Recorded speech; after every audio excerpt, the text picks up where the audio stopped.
ரஜினிக்கு தொத்திக் கொண்ட அந்த கெட்ட பழக்கம் என்ன? சூப்பர் ஸ்டாருக்கு இந்த பழக்கம் எல்லாம் உண்டா? தமிழ் சினிமாவிலும் என்றுமே மாற்ற முடியாத, மறுக்க முடியாத ஒரு இடத்தை பிடித்திருக்கும் நடிகர் என்றால் அவர் சூப்பர் ஸ்டார் ரஜினிகாந்த் தான். இவர் 80களில் தனது சினிமா பயணத்தை வில்லனாக தொடங்கினாலும் காலப்போக்கில் ஹீரோவாக கலக்கி தன் தனி ஸ்டைலில் எக்கச்சக்க ரசிகர் பட்டாளத்தை கொண்டிருக்கிறார். மேலும் தனது இளமை காலத்தையும் தாண்டி இன்றளவும் இன்றைய காலங்களில் உள்ள இளைஞர்களையும் கவரும் வகையிலான படங்களிலும் நடித்து இந்த காலத்தில் உள்ள இளைஞர்கள் பலரையும் தன் ரசிகர் பட்டாளத்தில் இழுத்து வைத்திருக்கிறார் சூப்பர் ஸ்டார் ரஜினிகாந்த்.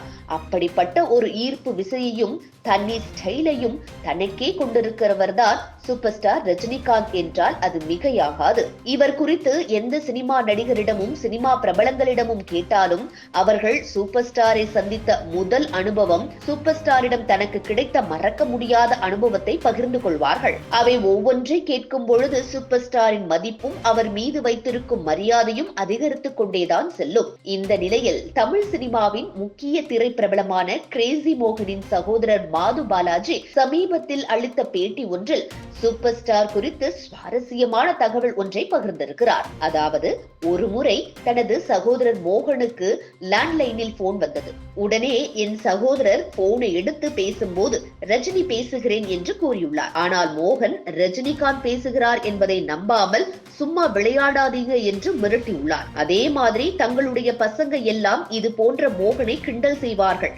ஆனால் மோகனும் ரஜினிதான் அழைத்தார் என்பதை நம்ப முடியாமல் பேசிக் கொண்டிருந்தார். அதற்கு ரஜினிகாந்த் மீண்டும் ஒரு முறை, நான் ரஜினிதான் பேசுகிறேன், நேற்று அவ்வை சண்முகி படம் பார்த்தேன் சார், ரொம்ப நல்லா பண்ணி இருந்தீங்க, அதுக்காகத்தான் இப்போ உங்களை கூப்பிட்டேன் என்று கூறிய பிறகே மோகன் பேசுவது ரஜினிகாந்த் என்பதை நம்பினார். பிறகு அவ்வை சண்முகியில் நீங்கள் பண்ண வேலை மிக அருமையாக இருந்தது, நாமும் சேர்ந்து பணியாற்ற வேண்டும், உங்களுக்கு விருப்பம் இருக்கிறதா என்று சூப்பர் ஸ்டார் கேட்டதற்கு கண்டிப்பாக பண்ணலாம் என மோகன் கூறியிருக்கிறார். இதனை அடுத்து சூப்பர் ஸ்டார் மோகனிடம், நீங்கள் நாளை வந்து என்னை சந்திக்க வேண்டும், நாம் அருணாச்சலம் என்கின்ற ஒரு படம் பண்ண போகிறோம், சுந்தர் சி ஒரு படத்தை வைத்திருக்கிறார், அந்த படத்திற்கு வசனங்கள் நீங்கள் தான் எழுத வேண்டும் என்று மோகனிடம் சூப்பர் ஸ்டார் கூறியிருக்கிறார்.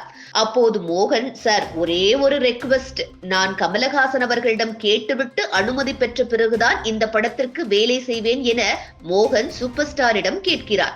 அதற்கு ரஜினிகாந்த் அவர்கள், இந்த திரை உலகில் இப்படிப்பட்ட ஒருவரை நான் தற்போதுதான் பார்க்கிறேன், நீங்கள் தாராளமாக அவரிடம் அனுமதி பெற்ற பிறகு வரலாம் என மோகனிடம் சூப்பர் ஸ்டார் கூறியிருக்கிறார். அதற்கு பிறகு கமலஹாசனிடம் சென்று மோகன் இதை பற்றி கூறுவதற்கு முன்பாகவே கமலஹாசனே சூப்பர் ஸ்டார் அருணாச்சலம் படமா என கேட்க, எப்படி சார் உங்களுக்கு தெரியும், அவர் என்கிட்ட சொல்லிட்டார் என கமலஹாசனும் கூறியிருக்கிறார். எதற்காக நீங்கள் என்னிடம் அனுமதி பெற்ற பிறகே பணியாற்றுவேன் என்று கூறினீர்கள், நீங்கள் தாராளமாக பணியாற்றலாமே, ரஜினிகாந்த் படம் கல்யாண விருந்து போல இருக்கும், போய் தாராளமாக பண்ணுங்க என்று கமலஹாசன் மோகனிடம் கூறியிருப்பதாக மோகனின் சகோதரர் மாது பாலாஜி தெரிவித்திருக்கிறார். மேலும் ரஜினி அந்த படத்திற்கு வசனம் எழுத கிரேசி மோகனை வீட்டுக்கு அழைத்ததால் தொடர்ச்சியாக வெற்றிலை பாக்கு போடும் பழக்கமுள்ள கிரேசி மோகனுக்கு அது தர்ம சங்கடமாகியுள்ளது.